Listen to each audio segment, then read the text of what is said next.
How to reset iPhone. Hello everyone, welcome to our channel. I'm Lisa from Create Login and Delete.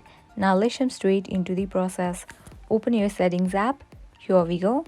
Over here you will find different options. Head towards this option of your Apple ID. Open it. Now over here you can find your phone name. Tap on it. Now here you can find the option of iCloud backup. Open it. Make sure you have toggle on this option backup this iPhone. Even though you reset your iPhone, iCloud backup will automatically back up your iPhone so you can restore your data if you lose your device or get new one. So just you can go back.